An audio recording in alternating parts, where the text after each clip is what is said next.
Welcome, everyone. Welcome to today's live stream.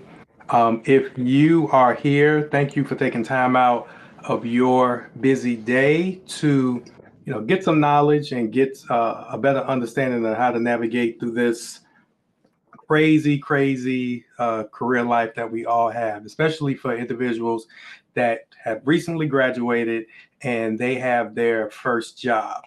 This live stream is specifically geared towards my recent college graduates. So if you did graduate this year, congratulations to you and welcome to the real world where it's very challenging, but it will help shape you.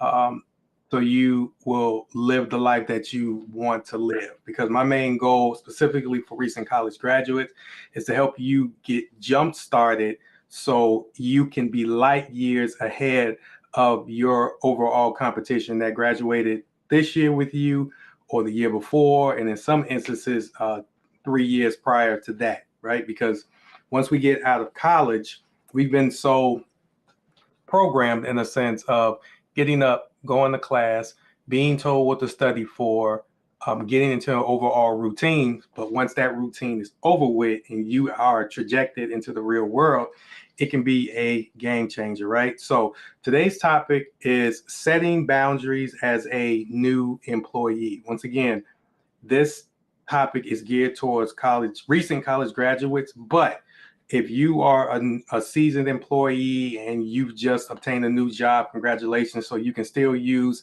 some of these strategies and techniques also. Even though this is specifically geared towards recent college graduates, if you are a mid-level professional or even in some instances a senior manager, you can use some of these things as you integrate into your new job. The reason why I created this topic was I had a coaching client that just recently graduated from college, and I've been working with her for the past maybe 2 months on a little bit over than that because she actually started before she graduated. But her main goal was to obtain a job in the pharmaceutical industry. And after maybe 3 to 4 months of proactively searching for a job. In some instances, she was filling out applications and networking and things of that nature while she was in school, which was very hectic for her. She finally landed a job. So next week is her first week. So we were just going over some strategies and things that she can do to have a great first impression and a lasting first impression based off of her boss, her co-workers, and things of that nature. But right before we ended the session, I asked her, what are the boundaries that you are going to put up as a new employee?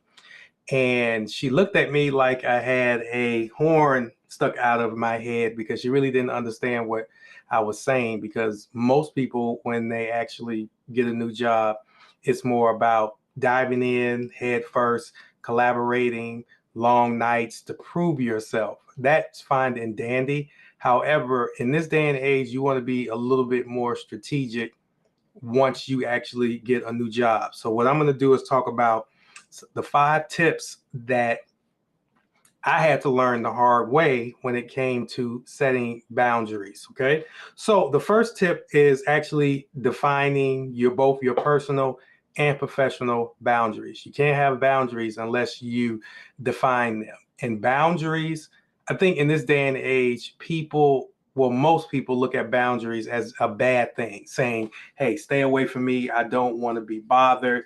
And a lot of times people look at boundaries as a defense mechanism to something that is negative. However, setting boundaries is very healthy because you want to know as a professional what you are comfortable doing or comfortable interacting with, and some things that you are not. A lot of times people are in a reactive state when it comes to their boundaries, meaning something tragic has happened or something that has happened in a negative state, and it put them in a position where for them to move on and feel better or to progress, they have to set overall boundaries. But setting both personal and professional boundaries is key because you have to understand that you have to separate both. You, as a new graduate, It can be very exciting once you get your new job, and in some instances, it can be very overwhelming. Also, both on the both on the professional side, which leads transcends to the personal side. Let me give you a prime example for me. So once I received my first job, now for those that don't know, I stay on the south side of Chicago, okay, on like the southern tip of the south side of Chicago. However, my first job was in Skokie. Now, for people who drive that from Chicago to Skokie is a pretty long commute. However, when I first graduated, I didn't even have a car. So I took public transportation to get me from the south side of Chicago all the way to Skokie. To be specific, I took 2 buses and 2 trains to get to my job each way. Okay. So with me being so excited about getting my first job, because it took me a year and a half to get my first job, I really didn't care how far it was until I actually started to make that commute. And that commute without a car is pretty brutal. It's about 2 hours each way. And you add on travel to and from, and then working a 9 hour day, that's 9, 10, 11, 12, 13. That's 13 hours a day that I'm away from my house. So with me enduring that schedule on a professional level, it wore me out personally, where I really didn't want to go out with my friends. I really didn't want to do anything because I had to sleep and rest. But doing that, it sent my personal relationships in the gutter, in a sense, because I would always make the excuse I was too tired from traveling and things of that nature, as opposed to making some of the necessary adjustments, as opposed to me saying, okay, my job is out in Skokie, let me move out from the south side of Chicago to either Skokie or somewhere close to Skokie, so my commute wouldn't be that far, right? So once I started to gain that understanding and set those personal boundaries based off of the fact of what do I need to do to make sure that on a personal level, I can still manage my friends, still manage my personal relationships, but at the same time, show up to my job every single day and work at the highest level.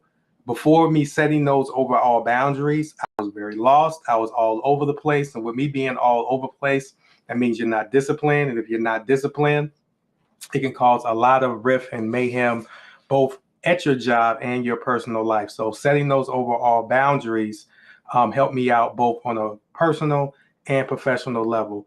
The second thing that you should do when you're setting boundaries as a new employee is understand that communication is key. And what I'm about to say, some college graduates may not understand because, as humans, we're set in our ways, especially when it comes to how we communicate with people. With this particular one, if you have the understanding that you communicate in the best way that the person that you are communicating to will receive that communication, that will set you light years ahead of the other individuals that just graduated with you. Most people communicate in the form that is best or easiest for them, as opposed to taking the time out and saying, okay, I'm a college graduate. I'm 22, 23 years old. However, I'm starting to interact with people who are twice my age, and in some instances, maybe even not 3 times your age, but they are older. Most people just communicate in the way that's best for them, as opposed to taking the time out and saying, okay, on the team that I'm on, I have a team of individuals that are the same age as me, a little bit older, and a little bit more seasoned. What is the best way that I can communicate with them to make my job a lot easier? I had to adjust very quickly because, once again, with my first job out of college, the individual that trained me was a fairly older individual. So I'm on my way in to the professional realm. In actuality, he was on his way out because he was about to retire. So how we communicated, especially being IT professionals, how we communicated was very different. But I had to understand that this guy was set in his ways. He really wasn't going to change, or he really wasn't going to. And this is very ironic when it comes to both of us being IT professionals. He really wasn't going to adapt to the new way of how to communicate. So I had to take the time and the effort and energy, figure out the best way to communicate with him. Then I had to adjust my communication style. So when I would say something to him, he would receive it. When it comes to communication, you want to look at it like a football game, specifically for all my football fans out there. If I'm the quarterback and you're the receiver, if I'm throwing the ball to you, my job is to get the ball out of my hands and get it in your hands the best way possible. So I have to make sure that how I communicate, thus throw the football, will land the best way that you will receive it, so I can get whatever I need to get done. Me adjusting my communication style for him wasn't for his sake, it was for my sake, because I knew for a fact I had to communicate with this guy on a daily basis. So I had to adjust how I communicated with him to make sure that I can still get my overall job done. So if you are a recent college graduate and you know for a fact that you would be around individuals that are older than you, or they don't look like you, how you communicate to them is very key, and you want to adjust your communication style to them. You do that, that will make your job easier, and it will help cement those overall boundaries or break through those boundaries, because you're just not throwing your communication style out to them and having them adjust. You will be the bigger person, and you'll be the bigger professional, knowing them and adjusting to them, as opposed to just talking the way that you would want to talk and the information not getting where it needs to get. The next thing when it comes to setting boundaries as a new employee, you have to show overall flexibility. When you're setting your ways as a professional, you lose out on a lot of things. You lose out on opportunities to work with great people.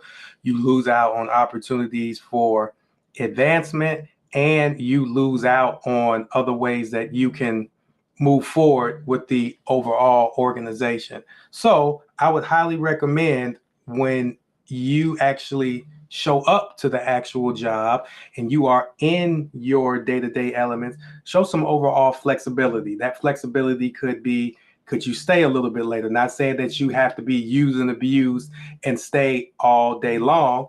Also, what are other ways that you can communicate and be flexible with other people, not only within your department, but also on the outskirts of your department? That's very key. Based off of the type of job that you have, if you have the option to branch out and reach out and talk to other people and be flexible with these individuals, go ahead and do that. Just because you are in one department doesn't necessarily mean that you don't have the flexibility to build relationships with other people in other departments. But even more important, building relationships with other people in other departments that will not benefit you, right? That's how you can go from a rookie to a rookie that is actually building critical relationships with people, not only in your department, but being flexible enough to branch out and reach out to other individuals. The next piece is establishing a work-life balance. So depending on the industry that you are in and the job that you have, you definitely have to set boundaries and fight for that work-life balance, right? When you are, work is only a portion of your overall life. And even though in the previous tip, I talked about being flexible, you want to make sure that you have some sort of balance, or you blend you blend both of the work and life. They give you PTO, which is personal time off, for a reason. Utilize that. They give you weekends off for a reason. You just don't want to be a workaholic like how I was in doing my first job and damage a lot of relationships that I built in college and with other people. My understanding was I was just supposed to work all the time to impress my boss.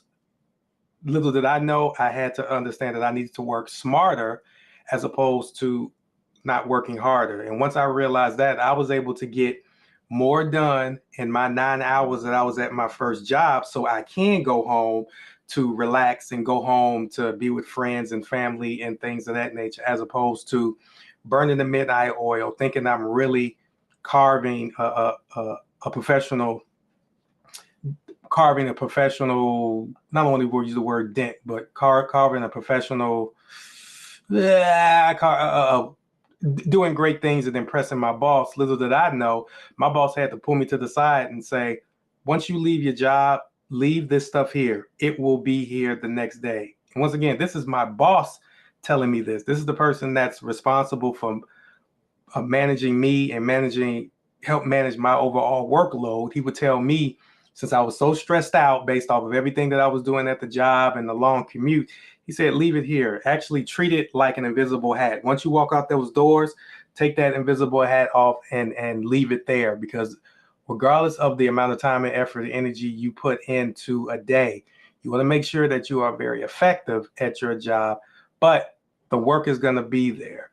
You can work a 12 or 13 or 14-hour day, and it will still be 12, 13, 14 hours worth of work. I don't know how that happens, but that was something that I had to learn as an IT professional very, very early in my career. And last but not least, dealing with people who cross your boundaries. So throughout this live, we talked about 4 things that you can do to actually set these boundaries. But the last tip is dealing with people or responding to people who actually test these boundaries.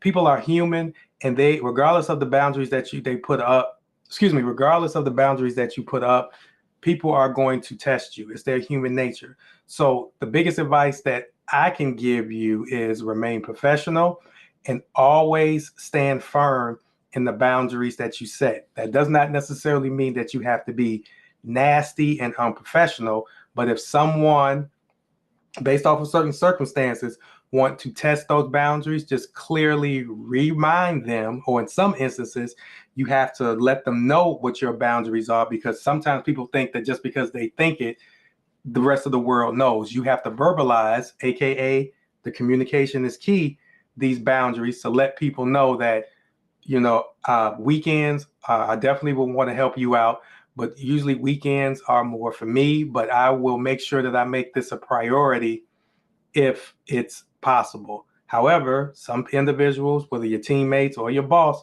will test those overall boundaries. So you want to make sure that you stand firm in them, but at the same time, come to a mutual agreement based off of what they want you to do. Is that always the case? Does it always work? No, because some things are mission critical and you would have to stay late. Make that a once in a while thing as opposed to something that reoccurs all the time. Because if people see that you don't have boundaries, they will cross those boundaries. And once they cross those boundaries, and if you're not defending those boundaries, they will start to use those boundaries against you. And I've said this before on multiple lives, as professionals, we are all here to be used based off of our talents and our strengths, but we're not here to be misused. So once again, once you set these boundaries, know for a fact that people are going to test them. But what I want you guys to do is once you recognize that someone tests them in a professional manner, kindly and politely push back. But you want to have some discernment and not always push back, because it may be some situations where you may have to go beyond the call of duty just to get something done. But you as a professional will know when those times are, right? So once again, as a new employee fresh out of college, you want to do a good job. You want to make sure that you impress your boss and your teammates, but you also want to make sure that you set certain boundaries as a new employee, right? So thank you guys for your time, effort, and energy on this live. If you guys had any other questions, comments, concerns based off of this particular topic, feel free to either shoot me a text or shoot me an email so we can have a better understanding of it. Also, if you are looking for any other additional tips and also strategies that you can use as a new college graduate, scan the QR code at the bottom of this live where you can join my online community, which is specifically geared towards helping recent college graduates navigate throughout their career. Once again, this is Eric B. Horn, and thank you guys for your time, and I'll see you on the next live.